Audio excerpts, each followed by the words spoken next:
Welcome, everyone. This is the opening event of the 2020 Oregon Business Plan Virtual Leadership Summit Series. The theme of this program is Recovery for a Shared Prosperity. Way back in December of 2019, 1,200 of us gathered at the Oregon Convention Center to, one, take stock of how our economy was performing, and two, launch a year-long effort to set goals and strategies for the next 10 years. Who knew what we were in for? So much has happened since that time. Unexpectedly, we find ourselves in the middle of a deep, complicated crisis in public health, in a shocked economy, in a long neglected injustices and inequities, all in the last 6 months. One casualty of the pandemic is that we won't be meeting together again in December for the Leadership Summit. However, we aren't giving up on the work that we set out to do. Instead, we will refresh the business plan through a series of virtual meetings starting today and will conclude in December. There are likely to be 4 more events like this. We also anticipate drilling down on some other particular topics in a few special events. So pay attention, check out OregonBusinessCouncil.org for additional information at any time. During this time, we'll intend to create a refreshed plan by the end of the year, but we'll develop that plan with you in an entirely different context. Last December, we celebrated a decade of success on job creation, having far exceeded our goal of 25,000 jobs per year. This spring alone, Oregon lost 250,000 jobs in a few short weeks due to the pandemic. Last December, we committed to addressing long-standing inequities and the ability of Oregonians to secure a good education and a good job. Since then, these disparities have magnified manifold. In short, we find ourselves in a deep hole, yet not one of our making. We need to pull ourselves out. We hope this summit series will help guide the way. The past 4 months, Oregonians have been working at an exhausting pace to respond and adjust. Let's all admit, there's deep pain everywhere that you look. There are fears about what our future holds, a lot of unknowns ahead of us. As we see it, we need to see our work in 2 stages. 1, we need to reopen the economy as much as possible while protecting ourselves from the spread of the COVID-19 virus. We'll be discussing this process today. It is very important that we unite together to make this happen. So far, we're doing pretty well. Performance is better than most other states. But we need to stick to this work, we need to stick to discipline, and we need to tip to the safety of everyone to make sure that happens. But even while we deal with the immediate issues of reopening, we still need to plan for the long term. In fact, the states that do have a post-crisis plan, a vision for recovery and for longer-term prosperity, will have a significant competitive advantage. Distinct from reopening, which is important and immediate, we focus in the Oregon Business Plan this year is recovery. More importantly, recovery for shared prosperity. Recovery that is stronger, more resilient, and more equitable. How we plan and navigate that recovery will shape Oregon long after the pandemic is over. The fact is, we can't go back to the way things were. I think we all understand that.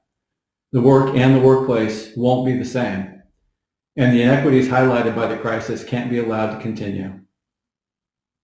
Just in my business alone, at Dutch Bros Coffee, we have seen so many changes to how we do things.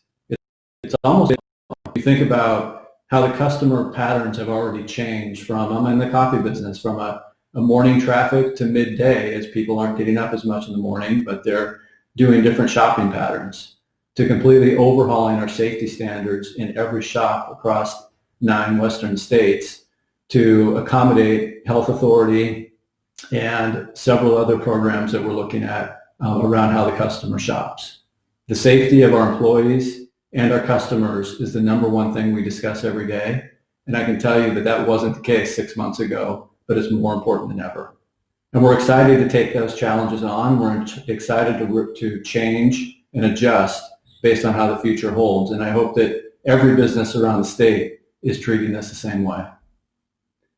At the same time, our folks and others are struggling with balancing work while caring for kids at home.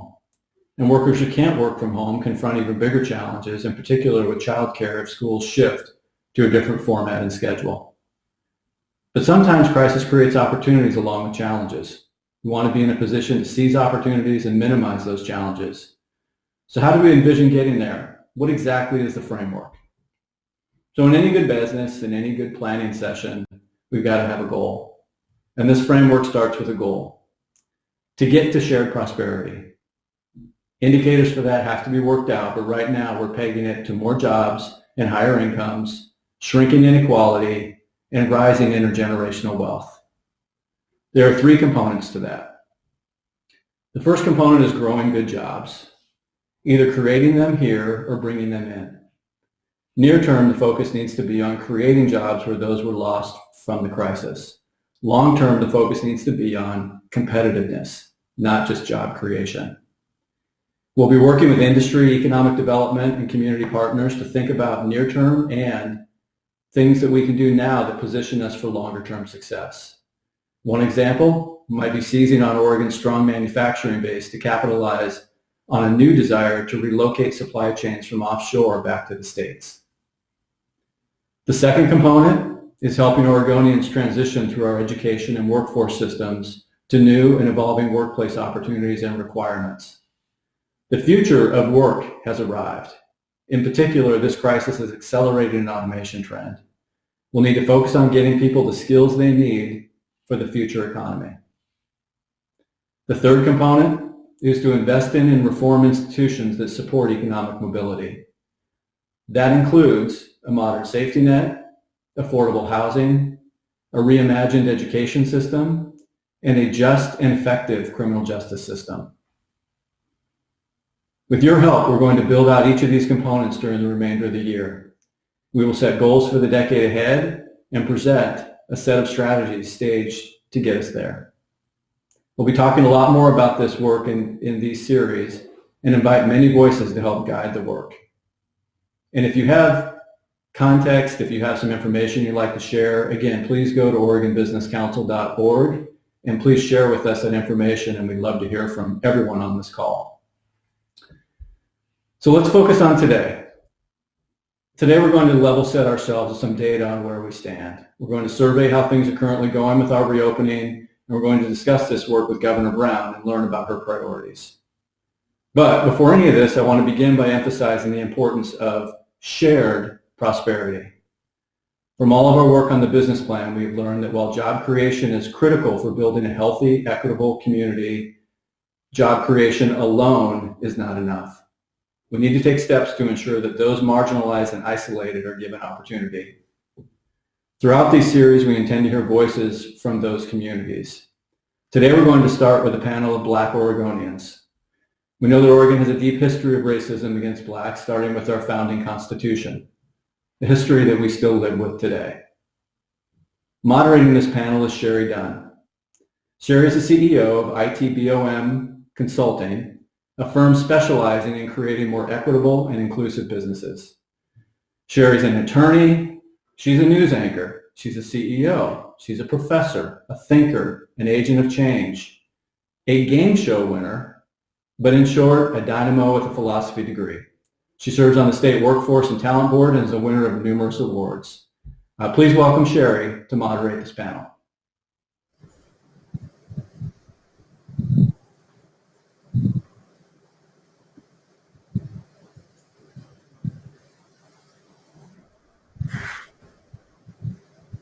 Sorry. Hello, thank you. This is the second hello, thank you. I was going on and on about how I'm never going to tell anybody again about the game show winning. So thank you all so much for joining us. We are so happy to have this panel with us. I've already had my introduction. What I really want to say, just a quick opener, is that I sit on the Workforce and Talent Development Board, and we look at the workforce across the state. And some of the key things that we're looking at for the future of work is, for shared prosperity, we have to look at the whole employee. As Joth said, we don't know what business is going to look like going forward, particularly in the service industry that has had a huge loss of workers, many of them Black and brown workers. And what does it look like to rescale and reintegrate into our workforce? And what does it look like to support folks? And that includes having business look at things like daycare. daycare, the cost of living. These things are going to be important as we look at the workforce. The workforce doesn't stand separate from societal issues. We know that now because we have children and pets and all kinds of people running through our Zooms for work. And so work is not separate from who we are as human beings. And shared prosperity means that we integrate that and we understand that. And so the Workforce Talent Development Board is looking at those issues. We're also looking at certificates and how we can help scale up adults so that they have the skills necessary now and in the future. So I am so happy to have our panel with us today. I know we don't have a ton of time with each of them, but I'm going to start with Andrew Colas. Andrew Colas is the president of Colas Construction. He's a graduate of University of Oregon and now a member of the Board of Trustees there. He's a member of the Portland Business Alliance Board of Directors, and he serves on a 6-member task force to make recommendations on how our community can support more Black-owned entrepreneurs and businesses. So Andrew, this question is for you. You run one of the largest Black-owned businesses in our state.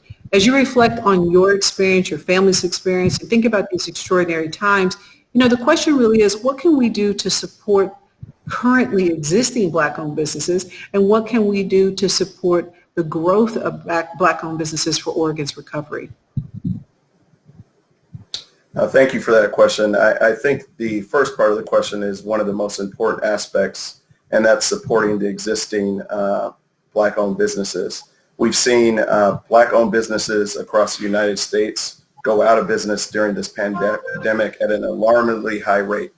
And that's something that's very concerning because typically these businesses have taken 10, 15, 20 years to build.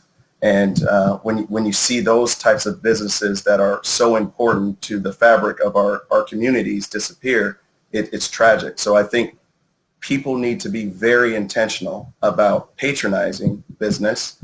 And one of the key elements to any successful business is reoccurring customers.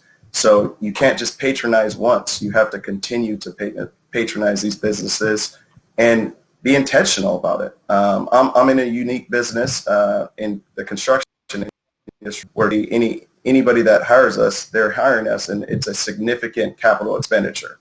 So when we get opportunities, people have to be very intentional because it's typically impacting their bottom line. And as we've, as a company, and I think this is the case for several Black-owned businesses, you support a whole ecosystem of other Black-owned businesses. And then you also see promotion of personnel at a higher rate of in Black-owned organizations than you do in majority-owned organizations. So what a Black business does is it creates this whole ecosystem of management levels, of executive level positions, of ownership opportunities. And if you actually look to a lot of the large-scale businesses in my industry, I can point to the companies that some of those owners originally started out working. So what this can do is create opportunities for future businesses. We're very proud to have a very diverse workforce, and I'm always hopeful that one of our project executives, one of our leads that are from the BIPOC communities will eventually start their own companies, and I would support that and want to see that growth. So I think being intentional and really investing is critical. And Andrew, when we had our little pre-talk, you mentioned this issue of the start, that what we don't think about is that Black Oregonians have been here for years, and as Rukiah had pointed out in our chat, adding value in the shipyards, in working in manufacturing and other areas, and yet they did not have the opportunity to have the fruits of that labor be invested in their businesses. And so you're starting later, and then you're held to a different standard. You want to take just a couple minutes to talk about that? Yeah, I mean, I'm in a business, our company's been in business for 23 years. A lot of the peers that we compete against, they've been in business 50, 75, 100 years. And so there's a huge competitive advantage, and it starts with retained earnings. So when you have retained earnings over the course of 75 years, you feel much more comfortable going into a recession like this because you have the savings and the capital to withstand these types of recessions.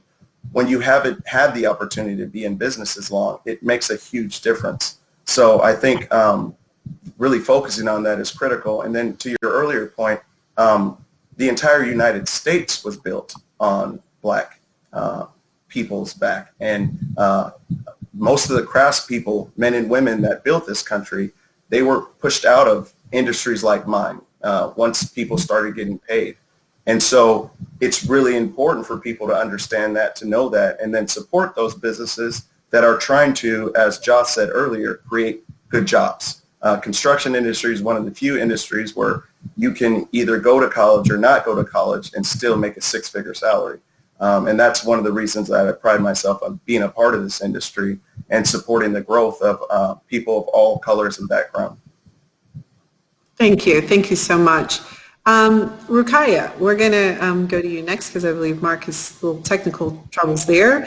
So Ruqaiya, you were the person who brought up this concept of macroeconomics and how we look at things play out locally and how they matter on a statewide level, and also reminding us to understand that, again, Black Oregonians have been a part of this economic system since they arrived and have contributed to it. You want to expand on that a bit? And I'm sorry, I am remiss to give you Ruqaiya's introduction. Ruqaiya is the Chief Investment Officer at Meyer Memorial Trust, and she chaired Oregon's Investment Council. She grew up in Northeast Portland, and she earned her MBA and law degree from Stanford. And we were just so in this great conversation, I was just ready for you to chat. No worries, no worries. One of the things I think we sometimes forget being remote in the Pacific Northwest is that macroeconomic forces really do influence our lives here. I mean, we are separate from the country in so many ways. We're integrated in other ways. And in this moment where we have Wall Street running at all-time highs, where equity owners and investors in capital are reaping and extracting lots of wealth from our economic system, at the same time that we have Main Street really struggling in the same way that Andrew is describing, where we have family, owned businesses that are struggling to get capital and maintain their payrolls, where we have that disconnect between the capital markets and Main Street, and then layering on top of that hundreds of thousands of people dying from a virus. We're getting some pretty stark messages from macroeconomics. And one of those messages that I don't think we've reckoned with enough is that our economy needs all of us to consume, but maybe doesn't need all of us to work. And that is a really important clue about how Oregon can win the recovery. And that we don't want parts of our state, populations in our state based on demography or race or geography, right, our rural communities, or the whole state to be a part of the economy that is not vital and that doesn't slingshot out of these bad economic times for Main Street. We want to be among the states that get out into recovery, that we win it, that we're not merely employing people in low-wage jobs that, in communities that will struggle. So that's one thing to note, is that there is this pretty serious disconnect at the macroeconomic level between Wall Street and Main Street. The other thing that I think we haven't quite reckoned with is what the Black Lives Matter movement means for business and what it means for strategic thinkers in business like those gathered on this call. And one thing I'd like to underscore is that we have in the past tried to make demographic cases for hope, and saying that the population is becoming more diverse, we're more brown, therefore we should be more represented. But what the young people are saying in the street, and what business leaders I think have to really grapple with, is that we need a structural case for hope. That means we need institutional change. And all of the institutions that business folks touch, our transportation systems, our utility systems, broadband access, education systems, we really have to think about how we can generate a structural case for hope that's in response to what we're hearing on the street. And the last thing I'll say that I hope we think deeply about is that this is a time of accelerated change. The pace of change is happening so fast, and the states that will be most successful will be the ones who can harness that rapid change and zoom out ahead of those that are not coordinated, that don't have vision, and don't have the resources that we do. So as we try to respond to this moment where we are recognizing structural racism and we're recognizing the consequence of that to us economically, I really want to call on all of us to think about the ways that we touch those systems that we really need to start to change in order to drive a structural case. Thank you, Rakaya. And I think that is so important, right? Because as we look at structural racism, we know that structures currently in place have elements that are blocking people of color from fully accessing everything that is available to us in the United States. And so having specific solutions that address that are relevant and important. And also, as we look to win the future, we have to say to ourselves, what the future is now, and what is it that we need to do? What new industry do we need to start thinking about? Social distancing presents an opportunity for new industry. And how can we bring people aboard and what that may look like? And how do we work with young people? Mark Jackson has joined us. He's the executive director of REAP, Reaching Empowering All People. It's an organization he founded in 2001. Mark's passion is helping youth gain skills and connection to get them on that positive course. He's a graduate of Portland State University. Mark was the university's first alumni to receive the university's Diversity Award. And as I just said, Mark, you've devoted your life to helping young people, people of color, prosper and grow. What do you see as the greatest challenge in this work, and what is critical in this moment in Oregon's history as we look at how do we engage young people of color and young Black folks in particular to make sure they're part of shared prosperity? Well, thank you for the question. And I think it's more so what are the opportunities in my line of work around youth voice, youth development. It's all about preparing the future now. You know, when we look in our classrooms and K-12 systems, you know, we see a very diverse Oregon, and that's the future of our state. And it's important that these students understand that they have value, they have worth. I think the biggest challenge is creating systems that really affirm their value and what they can actually offer our state. These are students who are dealing with systemic challenges and barriers in the public school system, right? To where you have a lack of educators of color. You have a lack of curriculum that really addresses their narrative and their cultural history and heritage. And also you have a lack of really rich community partnerships that really kind of underscore the value of being Black, the value of being Latino, what have you.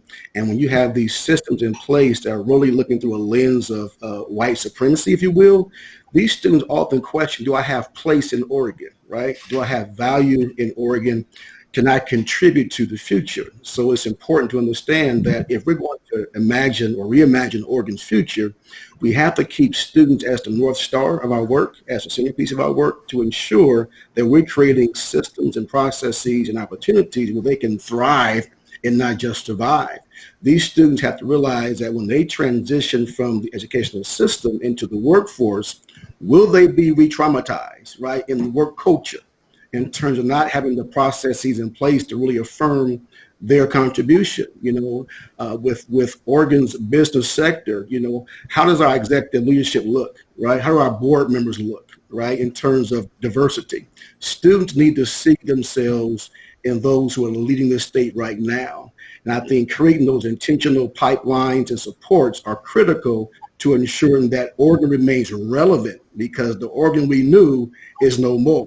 Oregon is very diverse in its racial composition. It's very, very important that industry leaders understand the importance of really drilling deep down into the community of diversity, right, to really extract that local talent and to develop and to cultivate that. And that's the whole mission and work of REAP, is to ensure that our culturally diverse students have a mirror or a window into their future, and they see people look like them who share their narrative. And that's important. When these students come out of this pandemic, right, how they come out will set the trajectory in terms of how quick Oregon recovers. So it's important we understand the value of investing in our young people now to ensure we have longevity with our relevance in a global economy. I want to say thank you. Thank you. And you know, one really important piece of all of this is that we know something already about what happens in economic downturns to people of color and also women. After the 2008 downturn, there was a significant loss in employment for people of color and women, one that they did not really gain back. And we're still in the process of gaining back so many years later as COVID hit. So if we're going to have shared prosperity, we have to make sure that we don't default to white supremacist narrative that only says there is a limited pie and I'm going to keep it for a certain people, right? We have to make sure that we know that from 2008 what happened. We cannot let that happen again, because that means that black and brown folks and women will end up even farther back than they were. And so shared prosperity looks like including that. Rukiah, it looks like you want to tag on that. Oh my gosh. I agree with you so much, and I might even frame it a little more aggressively in that we shouldn't be thinking about safety nets for our workers who really are generating the economic activity in the state. We should think about it more like a trampoline, right? We want to retrain people so that they're not just being caught in a net, but in fact being propelled into new opportunities in the future. And I can't help but reiterate why businesses like the Colas business is so critical. Black businesses employ black people. They generate tons of economic activity. And so if we are serious about an inclusive, shared prosperity, black ownership and black entrepreneurship, and investing in young people who will be the drivers of our economy 50 years out, so that's where we have to focus. There's no other way to put it. And people like me who allocate capital have to get serious about making sure we drive those outcomes. We cannot hide behind our banking institutions or our funds or any of that stuff. It's now time for us to step up and support Mark, and Andrew and their businesses in order to drive a more prosperous future for all of us. And I think, Andrew, I'll give you the last word. I'll give you the last word. I was just going to say that business case is what you make. Yeah, I think one of the things that you mentioned was the piece of the pie, right? And so I was always lucky having a father, a black man that was an entrepreneur. So I think Mark was talking about it earlier. If you can't see it, you can't be it, right? So I was always fortunate to be able to see that. And when we talk about growing up, my father always rejected the narrative that we were a minority business, because he said it makes you believe that you're only supposed to have a minority piece of the pie, rather than as a business being able to look at the entire pie. And when you're in business, you don't want to limit yourselves and your opportunities to a small section. You want to be able to look at all the opportunities that exist within whatever industry that you are. So I think by allowing us, like Rukiah said, to be able to think broader and not allowing people to make excuses for the lack of opportunity. And really that's all it is. People just want opportunity. I think Mark hit it perfectly, where these youth, they want to be able to see real opportunity and have the ability to be a part of this entire economy, part of this entire ecosystem. And when that happens, it's not only good for black people or brown people, it's good for all people, because it makes for a better society as a whole. And when we start understanding that, we will have a better city, we will have a better state, and this will become a better region. Thank you. That's a great final word. I know we have maybe we have like a minute and a half left. And I think the key here is that shared prosperity to include Black Oregonians has to be thoughtful. It cannot be an afterthought. It has to be a part of any planning moving forward. It is justified because Black Oregonians have been here contributing and yet have not been able to always reap the benefits. And so it's not a special favor. It is actually part of what is necessary to have a just economic society and a just economic culture here in Oregon. And so, that is why we brought you three together, Rukiah, Andrew, and Mark. And we appreciate you so much. This was clearly not enough time for so many wonderful thoughts and voices, but I think the three of you brought a lot to this discussion. So I'm going to go ahead and toss it back to John. I think I'm right on time. Thank you, Sherry. That was a fantastic panel. Sherry, Rukiah, Andrew, Mark, thank you very much. And so many points. And, the one that rings true to me is our kids. I can tell you that as a kid born and raised in Oregon, going to public schools, that the environment and the community that my kids got to grow up in is very different from the one I did. And we need to be accountable for them to be able to build a great future that they are more aware of than we are. So thank you for that, and I look forward to more in the future. All right, let's shift gears out of shared prosperity, and we're going to move over to my friend John Tapania. John is the president of Eco Northwest, and a few months ago, our friends at OBI, Food Northwest, and including the Oregon Business Council, enlisted Eco Northwest to take stock on kind of economic impacts of the pandemic. We need data, we need to understand what's going on, and in order to really inform our future, we've got to learn of what's happening around us right now. So we've asked John to share his findings. I will tell you they are sobering, so I will prepare you for that. But take stock in what he has to say and use it as you think about planning for our future.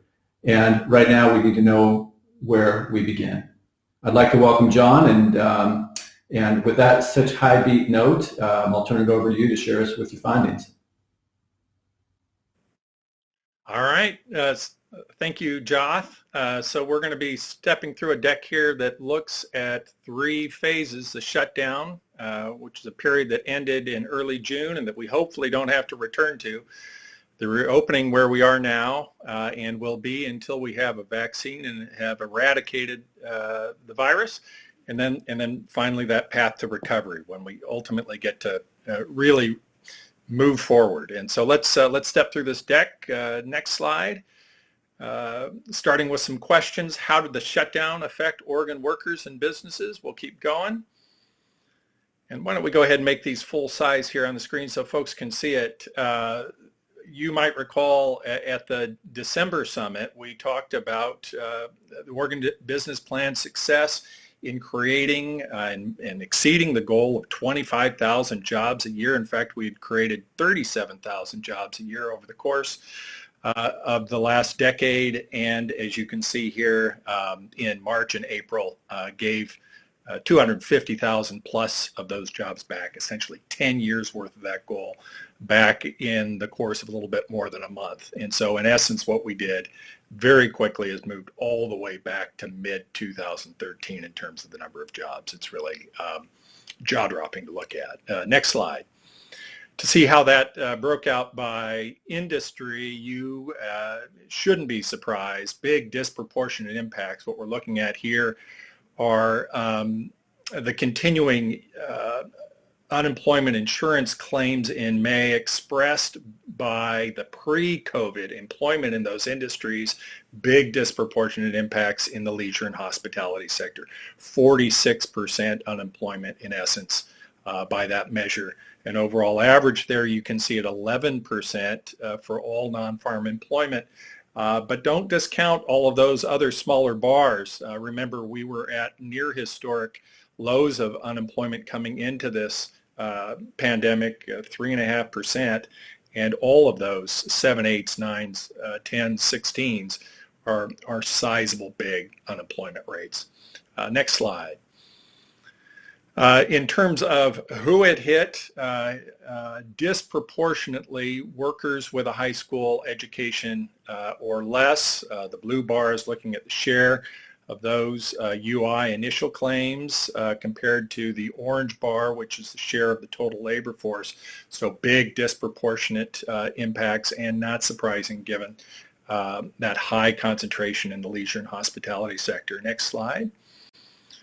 We also see big disproportionate impacts between the ages of 20 and 34. So again, those UI claims in higher proportions than share of the labor force.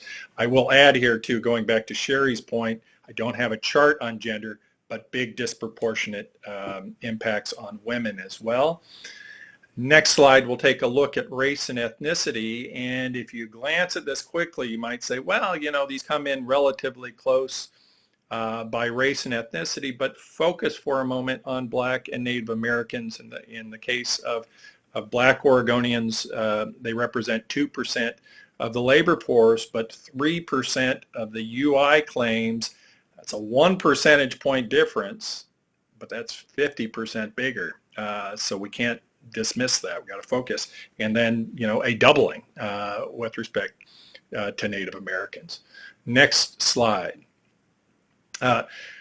What did Congress do? Unprecedented stimulus. This chart is looking at different forms of income and how they have changed since 2007 year over year. And so those sort of red areas are wages and salaries. The green are proprietors and investment income changes. Then you get the employer benefits in blue and how those have changed over time. And then finally, you get to this goldenrod color of government transfers. So take a look at that as you get to the right-hand side of this chart in that first quarter of 2020. The biggest disaster relief stimulus package in the history of the United States. $3 trillion in a variety of forms. You are familiar with the $1,200 checks. A big, robust play on small businesses through the Paycheck Protection Program, the $600 a week unemployment benefit add-on by the federal government, and then big assistance to airlines, cruise ships, tax relief for bigger businesses, and some relief to state government to reimburse their costs for fighting the coronavirus. We are in a very interesting time at this moment because that money and many aspects of it are winding down this week. And all eyes are on Capitol Hill because this pandemic clearly isn't over. Unemployment is still in double digits, and folks are going to be in trouble and struggling with rent if some assistance in it isn't on its way. So next slide, we'll take a look. That was mainly the story of that shutdown period. So how bad were things when things were bad? Now we're going to take a peek at how the economy has performed in these initial weeks of the reopening. So, first, second week of June, things started to open up a little earlier in other parts of the country than in Oregon. How have things gone? So let's take a look at this next slide. You can see this is from our friends at Opportunity Insights, a Harvard-based think tank that the Oregon business community actually has a direct relationship with, but they started to put out some real-time indicators. And you can see we peaked higher on unemployment in May, up there around 17%, higher than the nation, but then have gradually come down. And, I'm going to say we're a little bit lower. We'll see how that plays out statistically as the weeks move on. Next slide. Similar story here with respect to consumer spending. So they have some real-time indicators here where they're looking at consumer spending relative to sort of the mid-January 2020 index level. You can see it plummet, down more than a third, both in the U.S. and in Oregon in the beginning of April, and then coming back more quickly overall for the U.S. than it did in Oregon. But you can see, sort of like that unemployment chart, we've sort of caught up. There's a little bit of a tortoise and a hare story going on here, and we'll see that play out in this next slide as well. One of the main differences between our spending and the nation's is that we've lagged some in this area of restaurant and hotel spending. So we're still down a little over 40% relative to January, whereas the overall U.S. average is down a little bit less than a third. And you will see that a number of states sort of rushed out of the gate. We'll go to this next slide. A number of states rushed out of the gate and sort of drove that U.S. rebound. I picked out three that have struggled: Florida, Texas, and Arizona, well documented on their outbreaks. They did come back. They opened their economies. They got back into some restaurant, in-dining experiences, et cetera, and they hit those outbreaks. And you can see what happened to the consumer spending. It hit the brakes. It is rebounded in the last week. But the point to make here is an important one, that there are two ways to slow this economy down. One is through regulatory action, where government comes in and basically says, these industries cannot operate, we're going to close it down. The other way is for the virus to get out of control and for consumers to basically act on their own and say, look, the environment doesn't look safe, And so I'm not going out the front door anymore, and I'm certainly not going to go into crowded spaces and hang out with other people. So that psychology is a very important one. And, going forward, if we want to win this reopening, we're going to have to figure out how to dance with this virus and take what we can get from it, but not overdo it as they did in Florida, Texas, and Arizona. So that's that slide. We'll now transition to the, what's the outlook for the rest of 2020 and beyond. We'll go ahead and take a peek and see what the Federal Reserve thought back in June. So again, remember, we're almost halfway through the year, and the Federal Reserve is making these projections. These are projections of unemployment rates for 2020, 2021, 2022. You can see in that red line, as of June 10th, was sort of their point estimate for where they thought unemployment was going to end up for the year 2020. That ends up at about 9.8%, but look at that range. They're saying, they're almost halfway through the year when they say it, that the unemployment could be almost as high as 14% or as low as 7.5%. A pretty remarkable range of uncertainty there, given that they were making that projection almost halfway through the year. And then you can see, continued elevated unemployment expectations into 2021, and even above trend there in 2022. So it's going to be a long haul out of this pandemic. So now some takeaways, and we have 4 of them. The first one is the virus is calling the shots.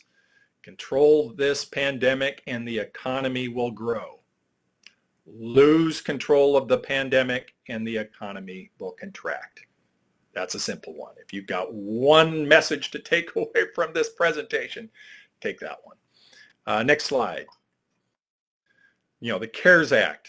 It's the largest stimulus package in the history of the United States, bigger than the New Deal, bigger than the relief package of the Great Recession.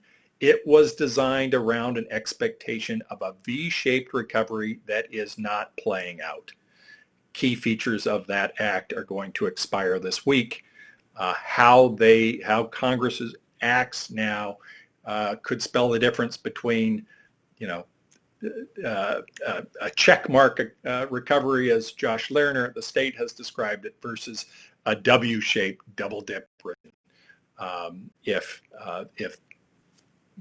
doesn't come to the aid, prop up vulnerable families.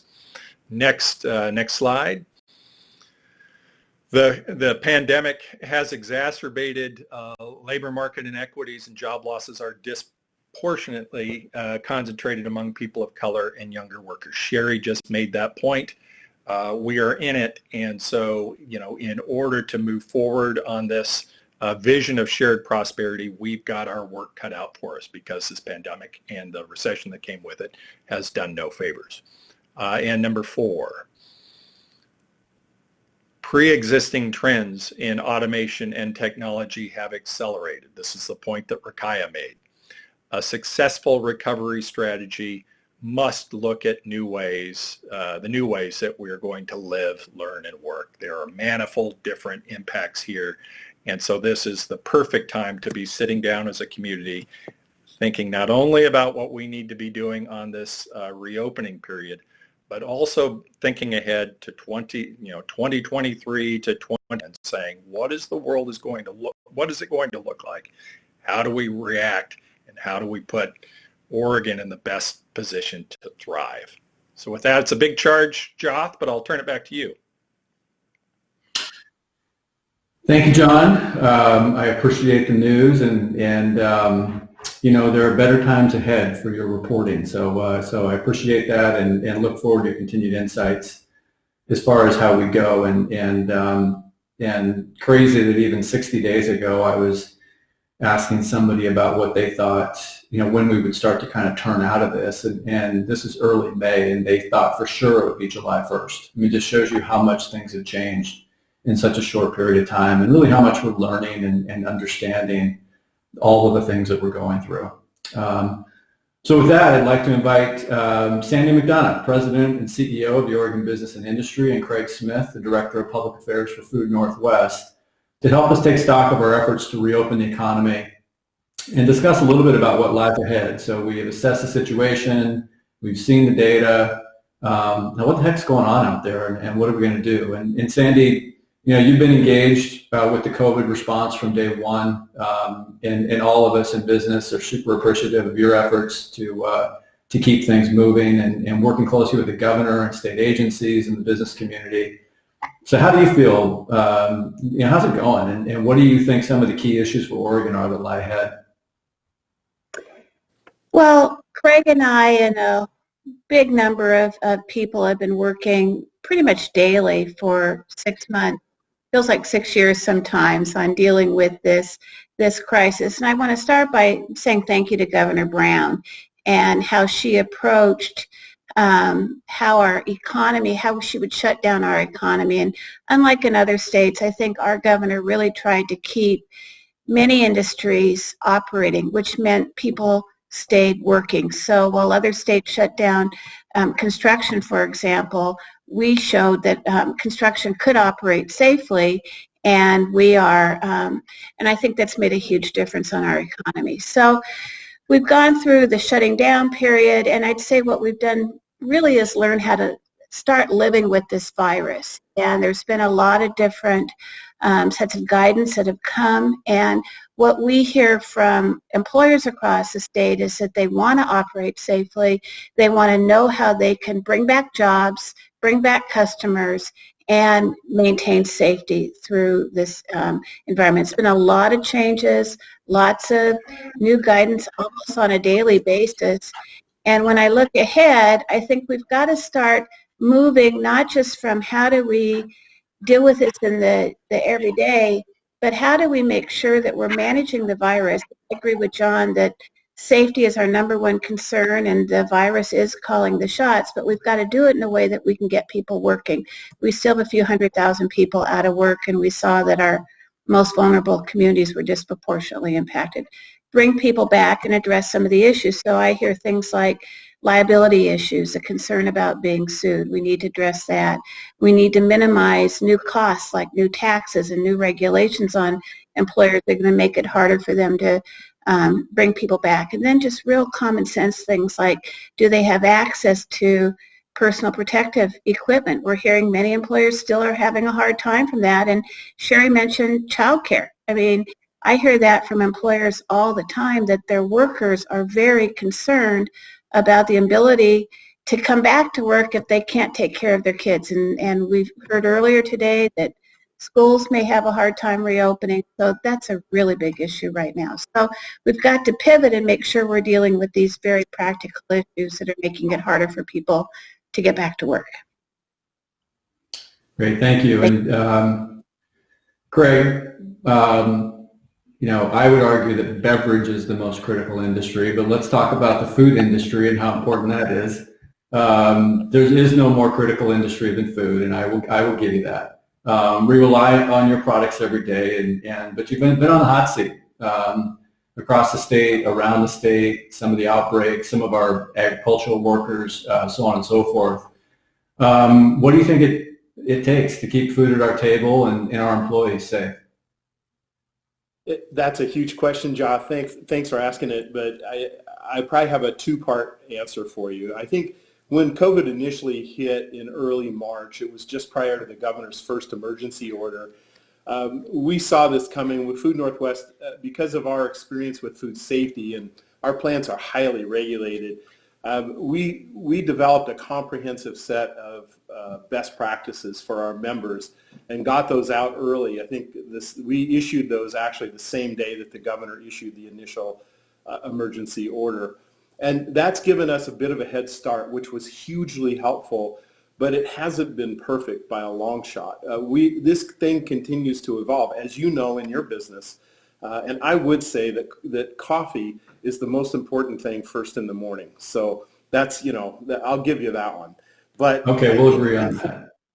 I think what's happened since then is that unfortunately, because of the way we've reported, that food companies have been in the news a lot, and they've been cited as sources of transmission. I think that narrative's starting to change a little bit now, because what we're seeing is, in most cases, not all, but most cases, we've brought proactive testing into our plants. Many of my members have gone out and hired private firms to come in and test. I think this is a really critical piece. And what's happened is that because we tend to be the largest employers in our community, and this is a real lesson for all of us, we find COVID amongst our employees at the rate that it is in the community. And it's impossible to find it before it gets into the plant, because most of these cases, we'd say about 95% in most cases, are asymptomatic. And I think that creates a huge problem, a huge challenge for all business owners, not just food companies. But we've found it, we've tried to deal with it, we've put best practices in place.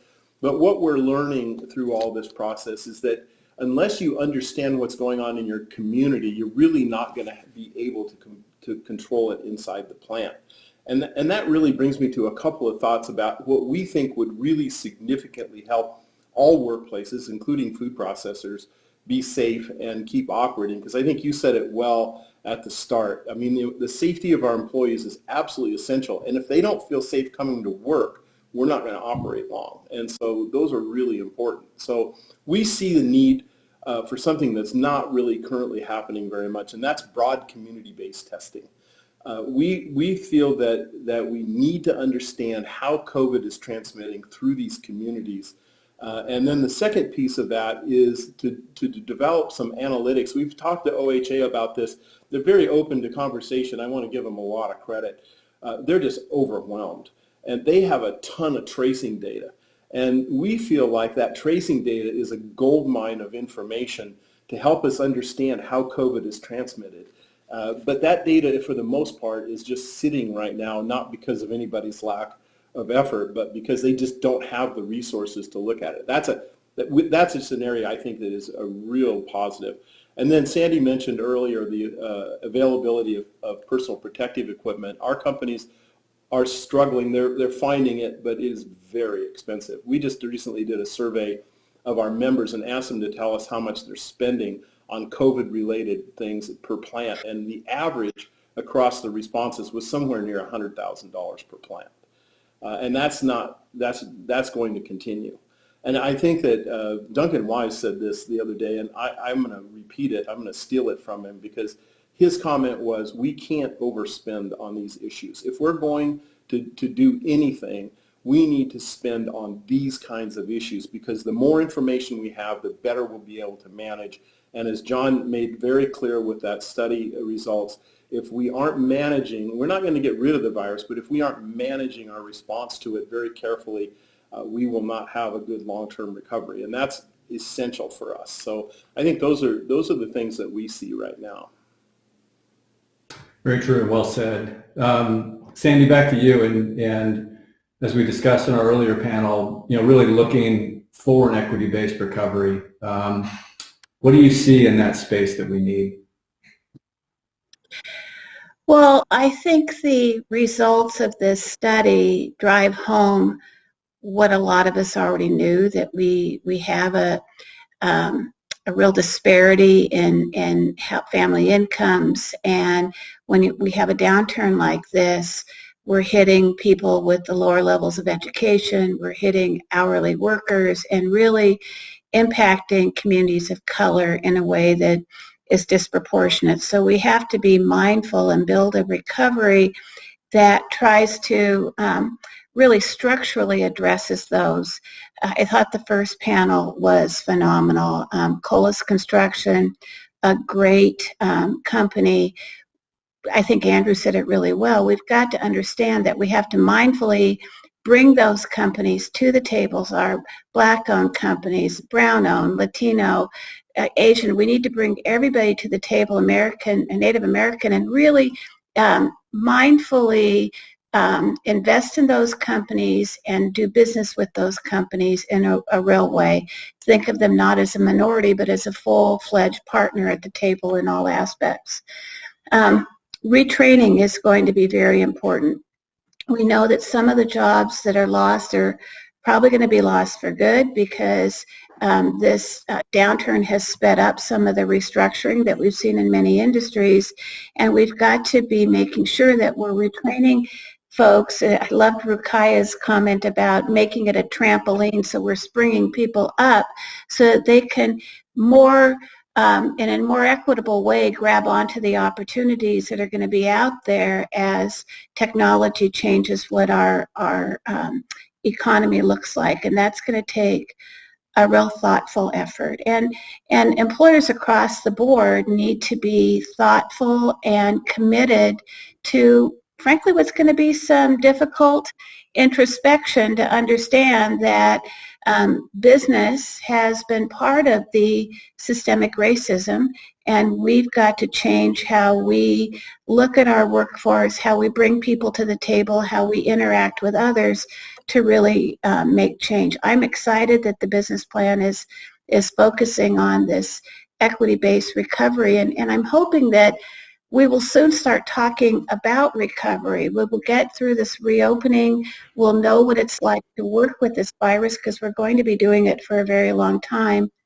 Bring people back, bring jobs back, and then be thinking long-term about a different vision for our economy that's more equitable. That's great, thank you. And just to add to that point, I think the other thing to remember is that a business, in each of our businesses, is not a single entity. We are a system of businesses where we rely on other suppliers, we rely on communities for product, for packaging, for electricity, for all of that. And we actually, through our choices, we can hold others accountable for the systems that are in place to build shared prosperity, and we can start that today. There's not a moment for that needs to happen. There's not a time where all of a sudden you start. I think those are things that if you haven't started already, you can start today. And that would I encourage all of us to look inside and say, how are we doing? Craig, so kind of last question here for the segment. So what have we learned so far? As you think about the future and where we go, how do we do better as we look ahead? Yeah, I think the question of how we do better is really going to be answered by being honest about where we've come from. I think if we don't honestly look at where we've come from and really evaluate how we've, well, let me say this. I think that COVID has pointed out and put a spotlight on some huge social problems that have existed not just in this state, but in every state and every nation that's ever existed for all time. But it has really brought them to light. And we can do two things. We can decide to hide from those, or we can decide to address them. And I think that now's the time for us to come together and start to really solve problems.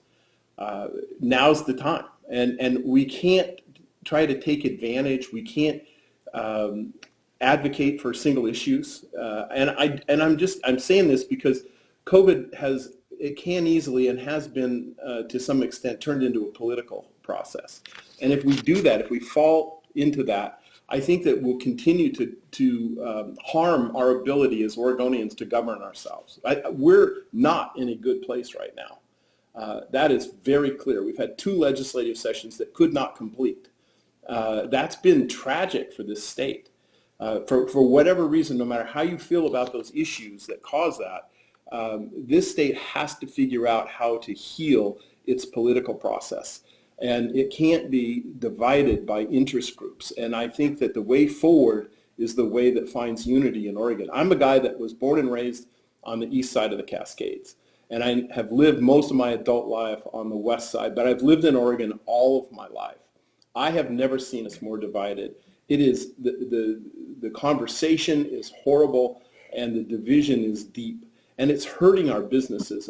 My business owners, my members, have operations all over the world.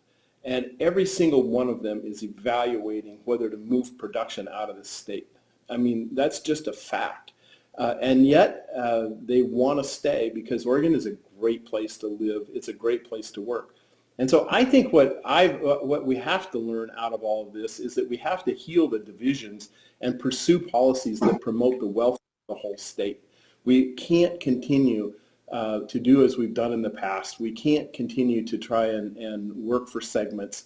We have to do better there. And if we do that, I think that what we see is that we'll create opportunity for everyone. And I agree with your initial comment about leveraging the manufacturing sector. That's going to be critical to the success of our future. And I think we have a huge opportunity there. Thank you. Well put.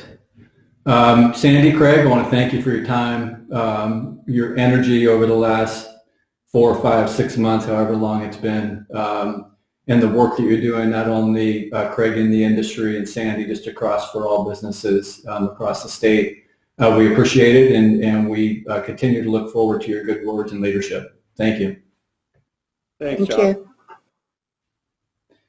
So as we prepare for our next guest, Governor Brown, I want to kind of bring us back to where we started. We've been through a discussion on the difference between reopening and recovery, and I think that the recovery element, while we need to work on our short-term things, this is also an amazing time for all of us leaders to be working on, what the next decade will look like, and we start that now. We have this incredible opportunity as a team to be creating generational change, and way beyond the next 10 years and the next couple decades, but things that people will talk about 30, 40 years from now from remember that time. And there will be a difference between who does it well and who doesn't. And I think we have this opportunity for all of us around the state to maybe make some amends from the past, but then also build an amazing opportunity for our future. We talked about shared prosperity and the discussion, that really leads with the 3 components. The first component of grow, create, and attract good jobs, not just creating jobs, but good jobs, and really being mindful of how we're doing that and working together. I see a lot of people running off doing what they think is right, but are we thinking about it under the guidance of an entire business plan?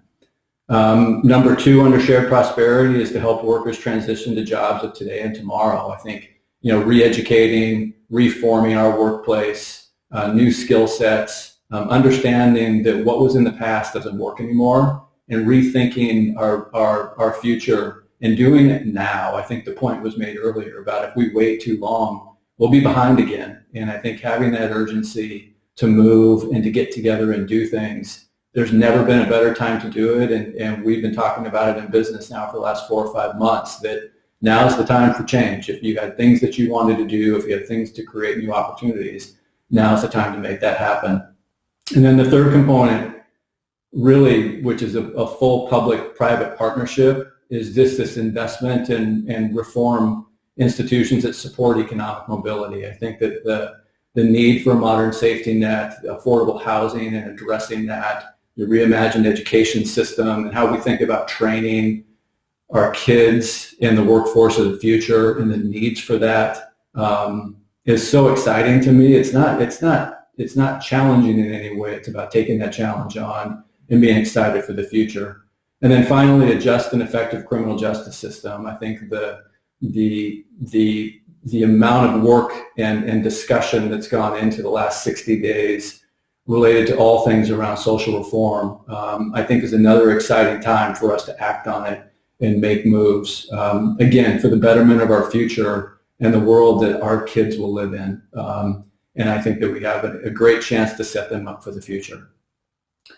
So as we think long-term about business plan, as I mentioned, we'll have about 4 sessions ahead that will build upon each one of these topics that ultimately will bring forward a decade-long business plan that we'll unveil in December. We encourage you to participate. We've asked a lot of you already to participate in listening sessions in rural economic opportunities, in coastal economic opportunities, in metro region economic opportunities, and what are the things that it's going to take. We've listened to hundreds of leaders so far, and we'll listen to hundreds of more as we create those audiences to make those things happen. So the idea behind that is to get as much feedback as we can across public and private sector and build for the future and understand that the the issues in Brookings, Oregon are going to be different from the issues in Enterprise, which will be different from the issues in Sandy, which will be different from the issues in Wilsonville and Portland.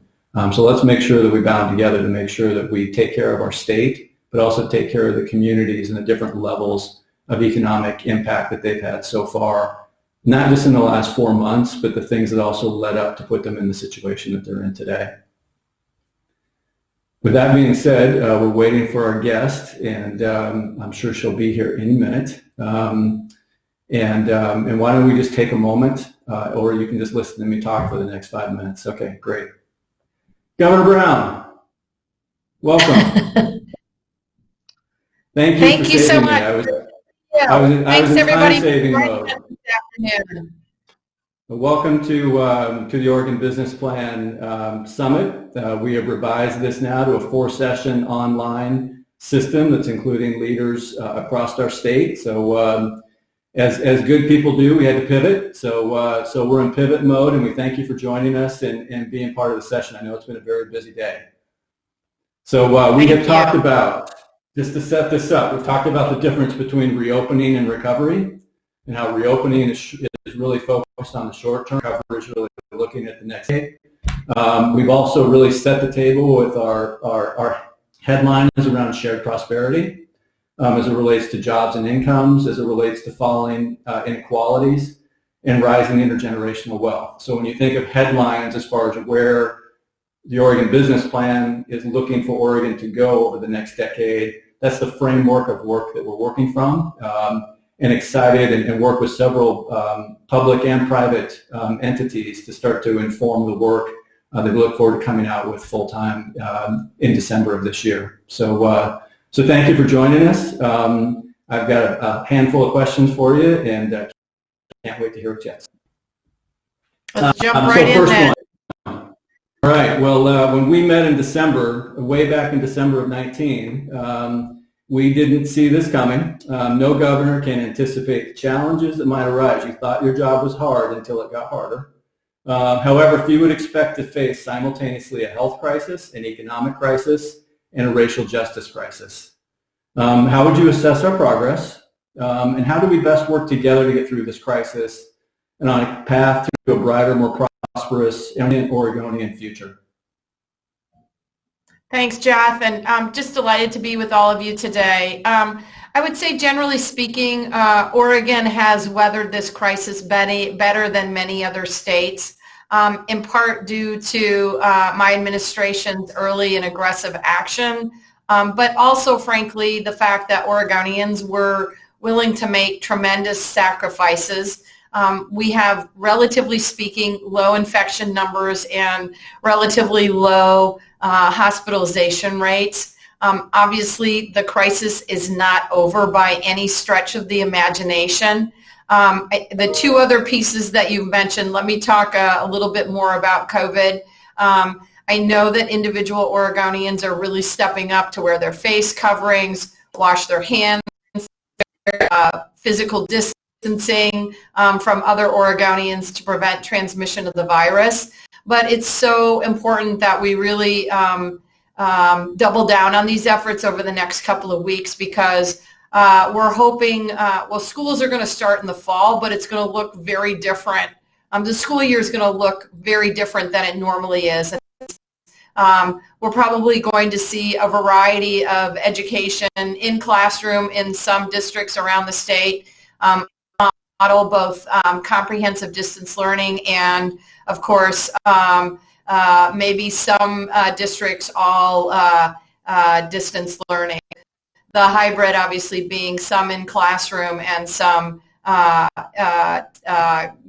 distance learning combination. So it's really critically important, honestly, if we want to ensure that all of our kids get a good education, that Oregon step up over these next few weeks and help us get the transmission rates down.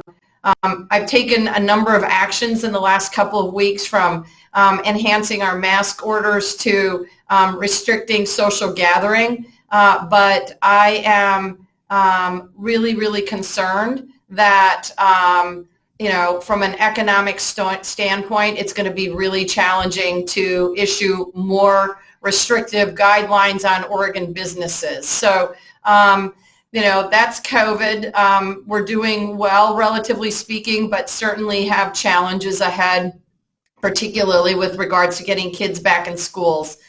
Secondly, you mentioned the economic crisis. I would say we're in the midst of a quadruple bind at the state level.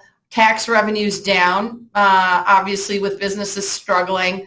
I would call it an economic suppression as opposed to a recession. Number two, we are seeing an unprecedented public health crisis that requires, frankly, significant investments. Number three, the social safety net.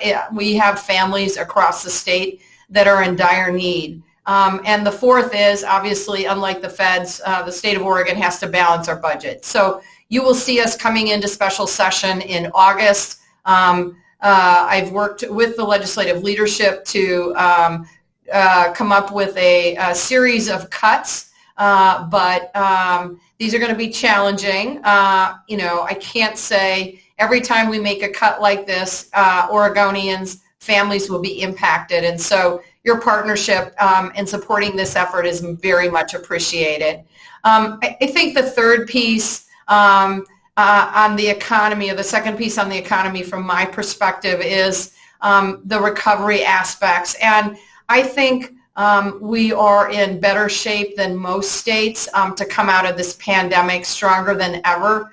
The lesson for me, honestly, was when I came into office in 2015, and Oregon was just beginning the recovery, or we were in the recovery efforts from the Great Recession. But as I looked around, we still had a lot of families struggling, particularly in our communities of color, our tribal communities, and our rural communities. And from my perspective moving forward, and I know you've been talking about this already today, I think it is so key that we put these communities at the center of our recovery efforts, that we center the voices of Brown, of Black, and African American and Native Americans in our recovery efforts, and that we listen and learn from these folks about how we can create an economic recovery that really benefits all Oregonians. And then lastly, I will just mention a little bit about the racial justice work that we're doing in my administration and in partnership with the legislature. I would just take issue with one thing that Craig said. I do believe the last special session was successful. They worked, Republicans and Democrats worked together and passed a number of bills, at least 5 enhancing police accountability and tackling issues of transparency in law enforcement. I would just say that as we move forward, I am going to be creating a forum to ensure that we are centering the voices of Black, Brown, and Indigenous people at the center of our work. And that means, frankly, both in terms of my budget as we're developing my budget for the 21-23 biennium, and also in terms of a legislative agenda. And your partnership would be much appreciated in that effort.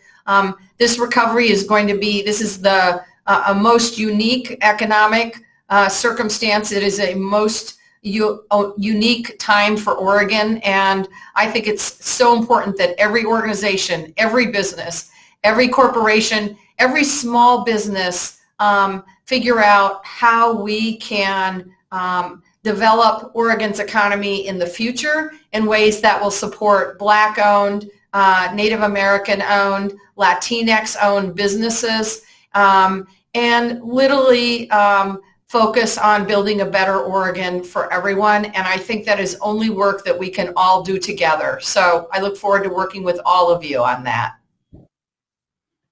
Well, thank you for that.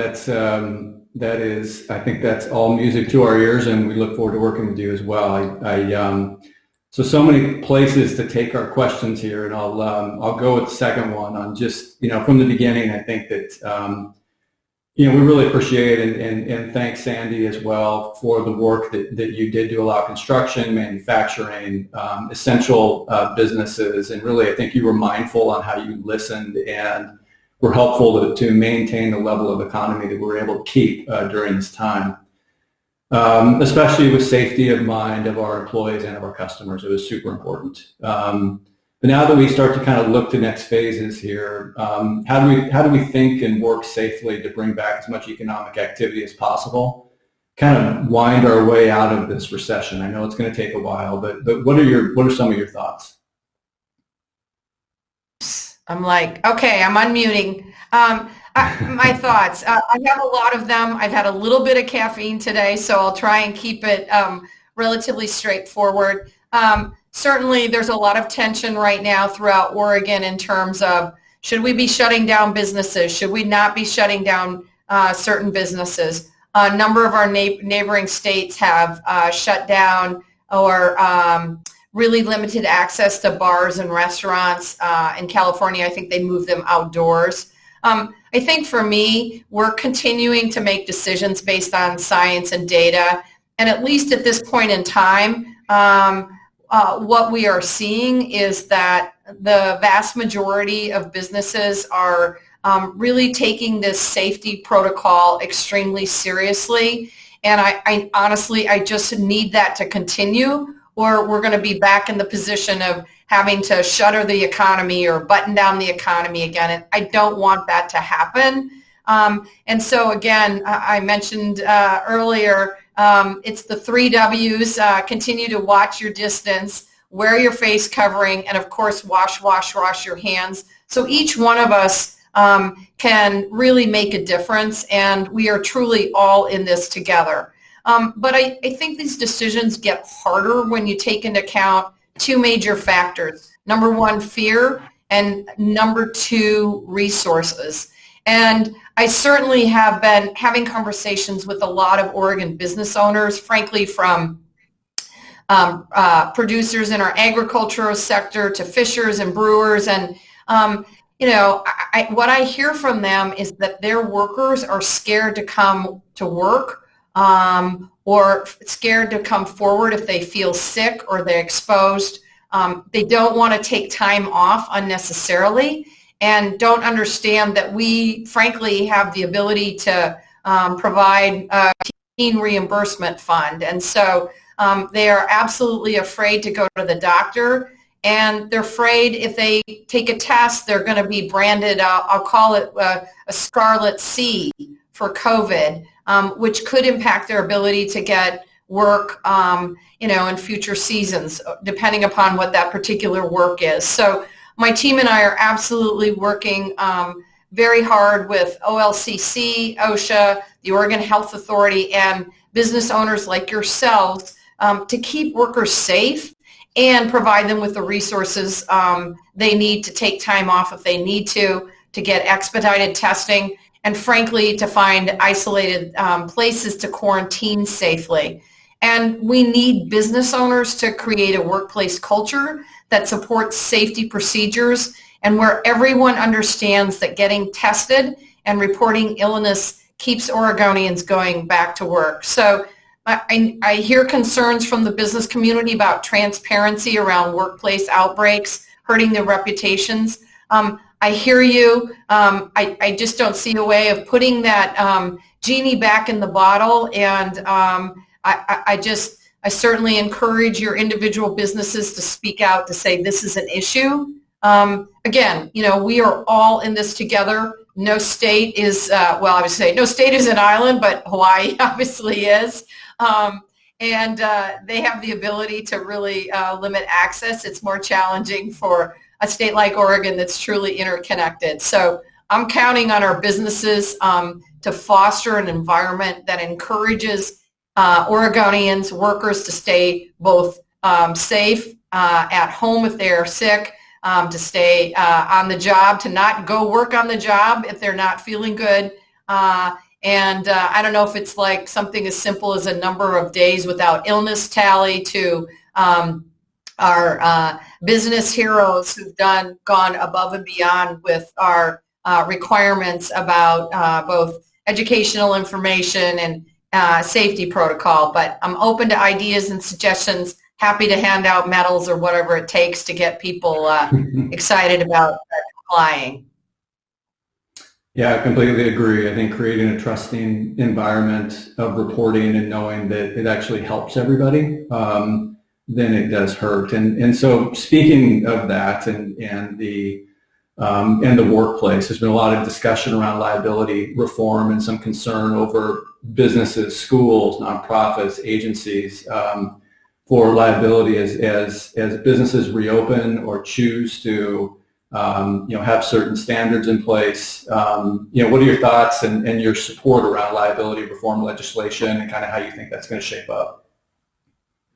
So I think this may be hard for all of you to believe, but I know that Congress is going to be tackling this issue in August, maybe the end of this month. And so I am hopeful that they will certainly examine this issue and move forward. I also think at the state level, it's critically important that we look at these issues. I think we need to make sure that consumers feel safe when they're out shopping, and we need to make sure that workers feel safe going to work.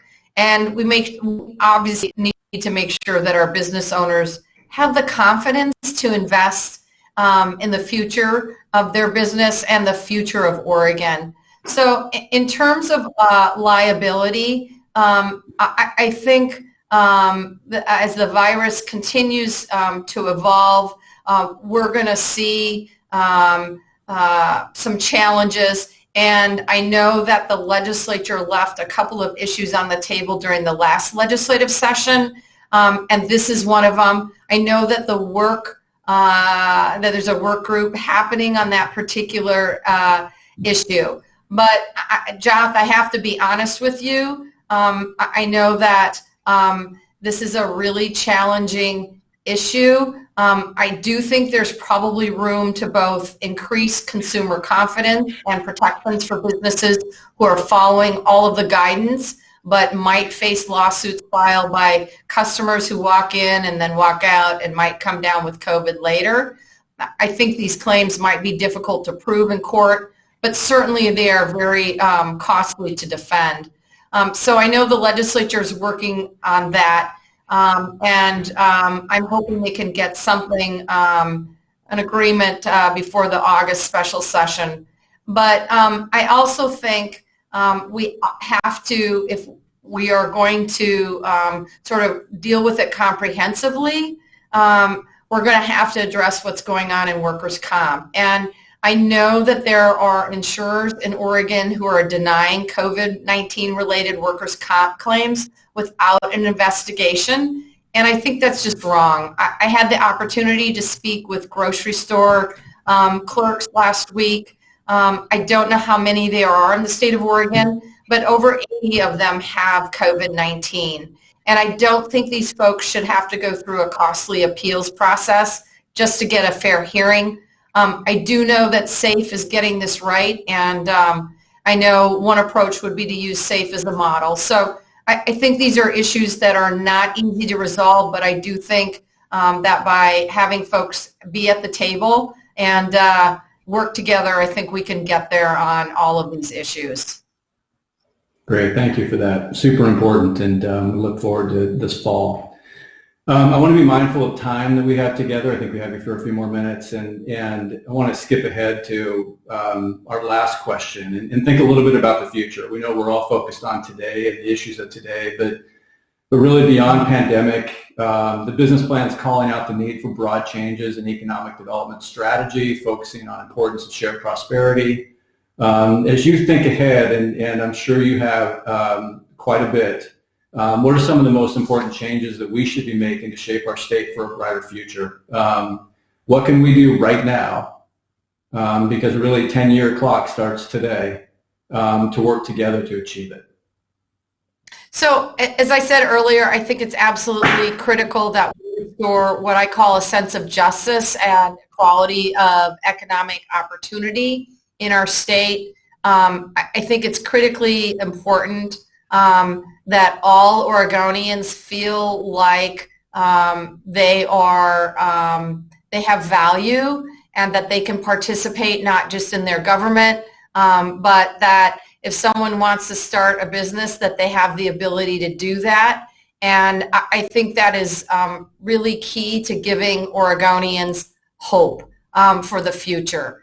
As I mentioned earlier, we are working on a new forum to tackle these issues, and it's not going to be easy here in Oregon.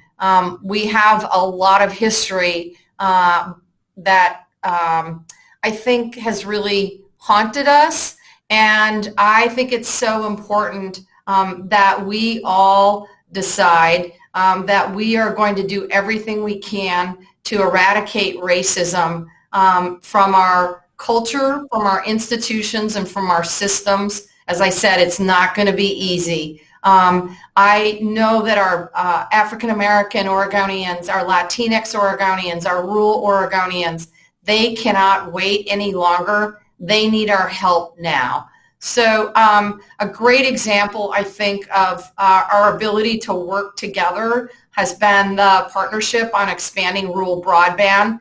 It was a great bill to get passed in the last special session.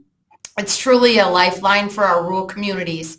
And I think the pandemic has shown that we have a long way to go in order to get every community, every household, every school signed up for broadband. I also want to thank you and your teams for your willingness to come to the table and talk about really difficult issues. OBI, OBC are all very well served by your amazing professional staff, and I want to thank you for your ongoing partnership. I think this is an incredible test of our will as Oregonians. We have made unthinkable and tremendous sacrifices. Many Oregonians have had to grieve the loss of a loved one. We know that hundreds of thousands are out of work, and businesses across the state have literally shuttered to protect public health. And we saw a bold investment by the federal government earlier in this crisis. I think without a doubt we can say that it helped many families that would have been kicked to the curb without that additional federal resource. But without further bold action, I'm just concerned that it will delay economic disaster. I think Sandy McDonough called it a sugar high. So in terms of the path ahead, three things. Number one, making sure the Oregon Health Plan is strong and ready for the fight against COVID. Number two, it's getting our kids back in school, unfortunately, even if it has to be in a Zoom room. And number three, I think about what my friend Tom Chamberlain says to me, and he said, the best path out of poverty is a good paying job. And I think it is so critically important that we all work together to build a better Oregon for everyone. I know we can do this. We are Oregonians. We are tough. We are resilient. We are creative. We are innovative, and look forward to a strong partnership as we move into, hopefully, the recovery phase. Excellent. Governor Brown, thank you for your time. Thank you for joining us today. Thank you for all your work in keeping Oregonians safe, and we look forward to building to where we're going for the future. Thank you. Take care, everybody. Thank you.